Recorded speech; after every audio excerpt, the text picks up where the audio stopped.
ملتان میں ایک کالونی ہے گلگشت کالونی، ایک مرتبہ وہاں پر بیان ہوا اور کچھ لوگ جو تھے وہ توبہ کے کلمات پڑھنے کے لیے اکٹھے ہو گئے۔ میں نے دیکھا کہ ایک آدمی دوسرے کو کہہ رہا ہے کہ تم بھی پڑھو تم بھی پڑھو، اور وہ جو ہے تھوڑا ہچکچا رہا ہے۔ تو میں نے اسے کہا کہ بھئی آپ کیوں زبردستی کہہ رہے ہیں؟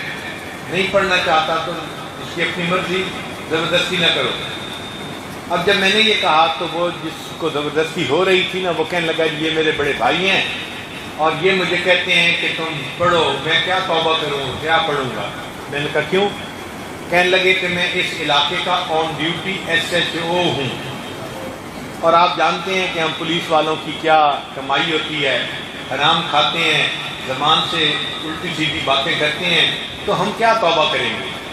میں نے کہا بھائی توبہ کریں گے تو فائدہ تو آپ کو بھی ہوگا۔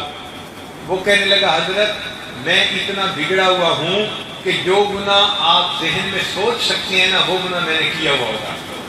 اللہ اکبر! میں تو حیران ہو گیا کہ مسجد میں بیٹھ کے کہہ رہا ہے کہ جو گناہ آپ سوچ سکتے ہیں وہ گناہ میں نے کیا ہوا ہوگا۔ میں نے کہا بھائی کتنے گناہ ہیں پھر بھی توبہ کا آپ کو فائدہ ہوگا؟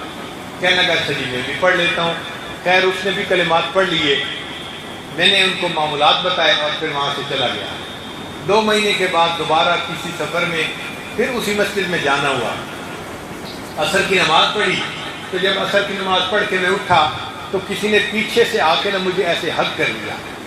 میں بڑا حیران، یہاں کوئی میرا ایسا پرائمری اسکول کا لڑکا بھی نہیں کہ جو اتنا بے تکلف ہو کہ اس طرح آ کے حگ کرے، تو یہ کون ہے؟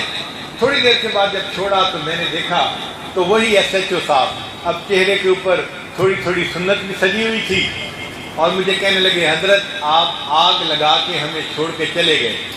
میں نے پوچھا کیا ہوا؟ کہنے لگا پتہ نہیں ان کلمات کو پڑھنے کی کیا برکت ہوئی کہ اب میں 5 وقت کا نمازی ہوں، میں نے اپنے چہرے پہ سنت کی بھی نیت کر لی ہے، وقت کا SHO۔ کہنے لگا حضرت میں روزانہ تہجد کی نماز اپنے گھر میں پڑھتا ہوں اور مسجد میں فجر کی اذان میں آ کے دیتا ہوں۔ علاقے کا SHO اور وہ مسجد میں آ کے فجر کی اذان دینے والا بن جائے، دیکھو اللہ ایسے زندگیوں کو بدلتے ہیں۔ تو آپ ان اعمال کو کریں گے تو اپنی زندگی میں اس کی برکتیں خود محسوس کریں گے۔